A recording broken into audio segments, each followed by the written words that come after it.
आज मैं इस वीडियो में आपको बताऊंगा अगर हमें हाइपोथायराइडिज्म है तो इसमें मैं आपको उसके कारण भी बताऊंगा, उसके बाद उसका निवारण भी बताऊंगा और अंत में आपको एक ऐसा देसी नुस्खा भी बताऊंगा जिसको यूज़ करके आप केवल थायराइड की प्रॉब्लम ही नहीं बाकी की हार्मोनल समस्याओं में भी लाभ प्राप्त कर सकते हैं। बेसिकली क्या होता है कि हमारे यहाँ गले में एक बटरफ्लाई की शेप का एक ग्लैंड होता है जो कि थायराइड हार्मोन सिक्रीट करता है, जिसको थायरोक्सिन बोलते हैं। ये हार्मोन जो है वो हमारी बॉडी के मेटाबॉलिज्म में बड़ी अहम भूमिका निभाता है, हमारे बॉडी के ग्रोथ में बहुत इसका रोल होता है और बॉडी जो फैट को उसके लिए यूज़ करती है अपनी एनर्जी के लिए, उसमें भी इसका बहुत बड़ा रोल रहता है। तो इसलिए जब भी हमें हाइपोथायराइडिज्म हो जाता है तो हमारा जो शरीर की जो पावर होती है एनर्जी को यूज़ करने की वो बहुत कम हो जाती है। तो इससे क्या होता है कि हमें वेट बढ़ना शुरू हो जाता है, पीरियड्स डिस्टर्ब होने लग जाते हैं, हेयर फॉल होने लग जाता है, बॉडी स्किन जो है स्किन जो है वो हमारी ड्राई होने लग जाती है, वीकनेस सारा दिन महसूस होती है, ठंडक ज़्यादा बॉडी को महसूस होती है, थोड़ा सा खा के भी हमारा वेट बढ़ने लग जाता है। तो थायराइड की जब दवाई शुरू होती है तो नॉर्मली क्या है कि लोग ये मान लेते हैं कि चलो एक गोली खा लेते हैं तो थायराइड हमारा कंट्रोल रहेगा। लेकिन आपने आमतौर पे अगर किसी को जानते हैं या खुद को आपको हाइपोथायराइडिज्म की प्रॉब्लम है तो आपने देखा होगा कि दवाई जो है हर 2, 4, 5 साल में यूजुअली वो बढ़ती चली जाती है। तो आप कभी भी नोटिस करना, साथ में आपको कैल्शियम शुरू कर दी जाएगी, विटामिन D3 शुरू कर दिया जाएगा, सेलेनियम का कोई ना कोई आपको कह लो सप्लीमेंट देना शुरू कर दिया जाता है। उसका कारण क्या है कि हाइपोथायराइडिज्म की जो दवाइयाँ होती हैं उसकी वजह से हमारे में बहुत सारे विटामिन्स, बहुत सारे मिनरल्स जो हैं उनकी कमी आनी शुरू हो जाती है। इसके मेन जो कारण है, सबसे नंबर 1 जो मैं मानता हूँ और ये प्रमाणित भी हो चुका है कि जो हमारे स्ट्रेस लेवल्स हैं वो बहुत बढ़ गए हैं। स्ट्रेस लेवल बढ़ने से हमारे बॉडी में एक हार्मोन होता है जिसको बोलते हैं कॉर्टिसोल। ये लंबे समय तक अगर कॉर्टिसोल हमारी बॉडी में बढ़ा रहता है तो वो हमें एक बॉडी को एक मेटाबॉलिक सिंड्रोम की स्टेज में ले जाता है। आपने कभी भी नोटिस किया होगा कि जब आपका हाइपोथायराइडिज्म की प्रॉब्लम आती है, जब आपके TSH लेवल्स बढ़ते हैं तो साथ में कोलेस्ट्रॉल लेवल्स भी डिस्टर्ब हो जाते हैं, साथ में हमें शुगर लेवल्स भी कई लोगों में एलिवेट हो जाते हैं, ब्लड प्रेशर बढ़ने की समस्या आने शुरू हो जाती है। तो होता क्या कि सारी प्रकार के हार्मोन्स जो हैं वो डिस्टर्बेंस की मोड में चले जाते हैं।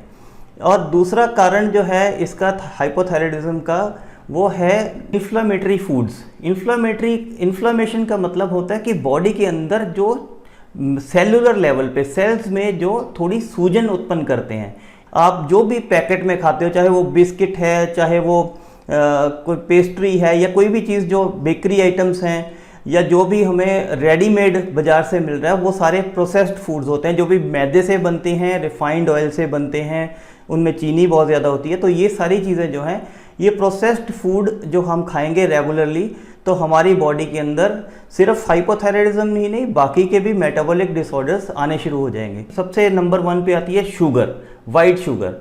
वाइट शुगर, अगर आपको थायराइड की समस्या है या आप बचना चाहते हैं तो वाइट शुगर आपको अपनी डाइट में से ऑलमोस्ट 100% निकाल देनी चाहिए। वाइट शुगर की जगह अगर आपको वेट की समस्या नहीं है तो आप गुड़ या शक्कर यूज़ कर सकते हैं जिसमें कि हार्मफुल केमिकल्स का उपयोग नहीं होता और साथ में उनमें से कुछ ना कुछ हमें पोषण भी मिलता है। दूसरा आ गया वाइट नमक। देखो, नमक जो है वो हमें बिल्कुल बंद करना नहीं चाहिए। उसका कारण क्या है कि नमक की हमारी बॉडी में अगर बिल्कुल कमी हो जाएगी तो उससे भी समस्या उत्पन्न हो सकती है। और दूसरी बात है कि जो वाइट नमक है वो आयोडाइज होता है, तो कई बार हाइपोथायराइडिज्म जो है वो आयोडीन की कमी की वजह से होता है। तो इसलिए हमें क्या करना चाहिए कि जितना हम नमक अभी खा रहे हैं उससे लगभग आधा नमक अगर खाना शुरू कर देंगे तो हमारी दोनों समस्याएं हल हो जाएंगी। जो नमक की वजह से होने वाला जो हार्मोन्स में नुकसान है वो भी कम हो जाएगा और साथ के साथ हमें जो बेसिक आयोडीन की रिक्वायरमेंट है वो भी हमारी पूरी होती रहेगी। रिफाइंड ऑयल अभी भी, जबकि प्रूव हो चुका है कि बहुत नुकसानदायक हैं, स्टिल हमारे घरों में बहुत ज़्यादा लेफ़्ट एंड राइट ये खाना बनाने के लिए यूज़ होते हैं। तो रिफाइंड ऑयल में होता क्या है कि इसमें ट्रांस फैटी एसिड्स होते हैं जो कि बॉडी के अंदर हमारे जो T3 और T4 को अच्छे से काम करने नहीं देते, उनका जो फंक्शन है ब्लॉक कर देते हैं और हमें हाइपोथायराइडिज्म होने की संभावना बढ़ जाती है। अब बात ये आती है कि इसको ठीक करने के लिए अगर हमें थायराइड को प्रिवेंट करना है और या हमें थायराइड की समस्या हो गई है तो उसको हमने उसको ठीक करने के लिए हमें क्या करना चाहिए। सबसे पहला, जैसे कि मैंने बताया, आपको स्ट्रेस को अवॉइड करना है। स्ट्रेस को अवॉइड करने का सबसे बढ़िया तरीका है आपको रेगुलर एक्सरसाइज करनी चाहिए और योगासन करने चाहिए। मैं आपको कुछ ऐसे योगासन बता रहा हूँ जिनको करने से आपकी हाइपोथायराइडिज्म की समस्या में आपको लाभ प्राप्त होगा।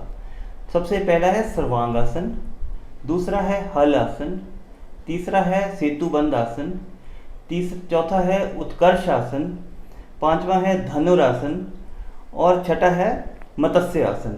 इन सभी आसनों में आपकी जो गर्दन है उसके मसल्स के ऊपर स्ट्रेच होता है और आपकी जो हमारा थायराइड ग्लैंड है उसकी ब्लड सप्लाई इंप्रूव होती है और उसमें जो है थायरॉक्सिन की प्रोडक्शन जो है उसमें इम्प्रूवमेंट होती है।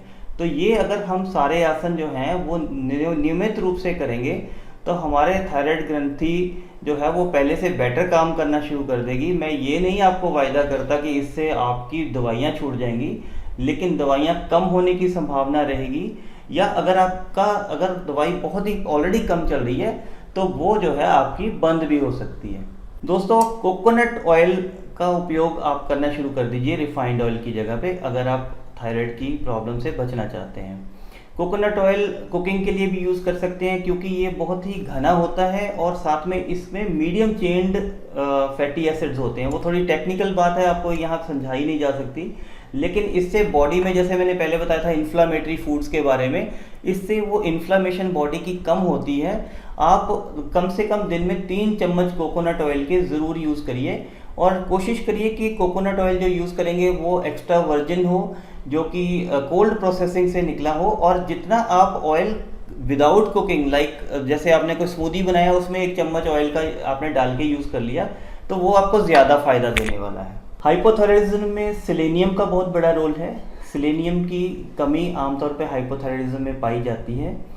इसको पूरा करने के लिए हम नट्स का उपयोग प्रचुर मात्रा में करें तो हम सेलेनियम की डेफिशिएंसी को कवर अप कर सकते हैं। इसमें सबसे ज़्यादा जो है वो है ब्राज़ील नट्स, जिनमें सेलेनियम बहुत ज़्यादा भर के होता है, लेकिन वो यहाँ पे इंडिया में इजीली उपलब्ध नहीं है। मिल भी जाए तो बहुत महंगा होता है। तो हमें घबराने की ज़रूरत नहीं है। हम नॉर्मली जैसे हम वॉलनट्स हो गए या हमारे बादाम हो गए, ये ध्यान रखिए कि इनको अगर कच्चे ही यूज़ करेंगे तो ज़्यादा फ़ायदे करेंगे, पका के करेंगे तो इतना ज़्यादा फ़ायदा नहीं होगा क्योंकि उसमें ओमेगा 3 फैटी एसिड जो होते हैं वो खराब हो जाते हैं। और दूसरी बात है कि जो उसके अंदर दूसरा फैट्स भी होते हैं उसमें ट्रांस फैटी एसिड्स में कन्वर्ट होने के चांसेस रहते हैं, तो इतना लाभदायक नहीं होते। हमें बहुत सारे विटामिन्स और मिनरल्स चाहिए होते हैं, उसके लिए फ्रूट्स और वेजिटेबल्स आपको प्रचुर मात्रा में यूज़ करने चाहिए। फ्रूट्स आप खूब खाइए, जूसेस अवॉइड करिए, फ्रूट्स खाइए। और वेजिटेबल्स जो हैं वो आप कच्चे भी खा सकते हैं और कम ऑयल में बना के सब्जी की फॉर्म में भी बना सकते हैं। इसमें अब वेजिटेबल्स की बात आई है तो कई बार हमें बताया जाता है कि हाइपोथायराइडिज्म की प्रॉब्लम में जो गोभी वाली वैरायटी की चीज़ें होती हैं, जैसे कि ब्रोकली हो गई, गोभी हो गई, पत्ता गोभी हो गई, इनको यूज़ नहीं करना चाहिए। इसके अलावा पीनट्स को बोलते हैं कि यूज़ नहीं करना चाहिए, सोयाबीन्स को बोलते हैं कि यूज़ नहीं करना चाहिए। लेकिन जो साइंटिफिकली ये प्रूव हो चुका है, अगर हम इनको कुक करके यूज़ कर रहे हैं, जैसे गोभी को अगर हम गोभी को पराठे में भी डालना है तो उसको पहले पार बॉयल कर लिया, थोड़ा सा उबाल के फिर उसके बाद पराठे में डाल लिया, या आप सब्जी भी बनाते हो उसकी कुक करने के बाद उसके अंदर जो हाइपोथायराइडिज्म क्रिएट करने वाली जो उसके अंदर एंटी न्यूट्रिएंट्स होते हैं वो ख़त्म हो जाते हैं। तो गोभी, पत्ता गोभी, ब्रोकली या पीनट्स हमारे लिए सेफ़ हैं। हमें अगर हाइपोथायराइडिज्म की प्रॉब्लम है तो भी हम मॉडरेशन में उसको ले सकते हैं। ऐसे ही सोयाबीन के बारे में भी बोला जाता है कि हाइपोथायराइडिज्म में सोयाबीन्स नहीं लेने चाहिए। सोयाबीन्स का मेन प्रॉब्लम क्या है कि आपको वो आयोडीन की कमी कर देता है, लेकिन अगर आप आयोडाइज सॉल्ट ले रहे हो या आयोडीन की कमी आपकी बॉडी में होने की संभावना नहीं है तो सोयाबीन्स भी ले सकते हैं। स्पेशली जो वेजिटेरियंस हैं उनमें सोयाबीन्स का बहुत एडवांटेज है क्योंकि हमें हाइपोथायराइडिज्म को ठीक करने के लिए अपनी बॉडी में प्रोटीन का भी प्रचुर मात्रा में यूज़ करना है। तो अगर सोयाबीन आपको लेना है तो आप टोफू की फॉर्म में लीजिए, या जो सोयाबीन की वड़ियाँ होती हैं, सोयाबीन की वड़ियाँ भी उनको पहले हीटअप करके ही बनाई जाती हैं तो उसके अंदर हाइपोथायराइडिज्म क्रिएट करने के चांसेस बहुत कम रहे। इसके अलावा आप अगर नॉन वेजिटेरियन हैं तो आप एग्स खा सकते हो। एग्स बहुत ही बढ़िया सोर्स हैं, बहुत सारे विटामिन्स के और बहुत सारे मिनरल्स के, जो कि हाइपोथायराइडिज्म में हमें बड़े ज़रूरी चाहिए होते हैं। पोल्ट्री आप खा सकते हो, जैसे ये चिकन वगैरह खा सकते हो अगर आप नॉन वेजिटेरियन हैं। अगर आप मीट को थोड़ा अवॉइड करिए।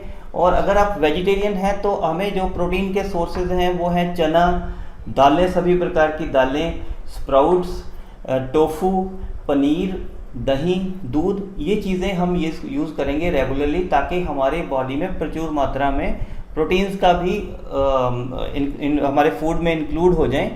एक मैं आमतौर पे बताता होता हूँ कि धनिया के बीज लो आप 2 या 3 चम्मच, छोटे चम्मच, रात को 1 गिलास पानी लेके उसमें आप डाल के रख दो।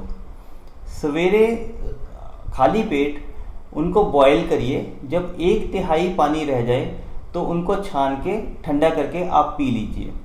आपको थायराइड ही नहीं, डायबिटीज़ में भी और बाकी की जो हार्मोनल समस्याएं हैं उनमें भी बहुत फ़ायदा मिलेगा। मैं आपको यहाँ ये बिल्कुल सलाह नहीं दूंगा कि आप अपनी दवाई बिना डॉक्टर की सलाह के कम या बंद करें, लेकिन आपको 2 महीने 3 महीने में एक बार अपने TSH लेवल्स और T3 T4 लेवल्स चेक कराते रहना है। और अगर आपको लगता है कि TSH लेवल्स नॉर्मल से नीचे की तरफ जा रहे हैं तो अपने डॉक्टर से सलाह करके आप अपने जो मेडिसिन है उसको कम करवा सकते हैं।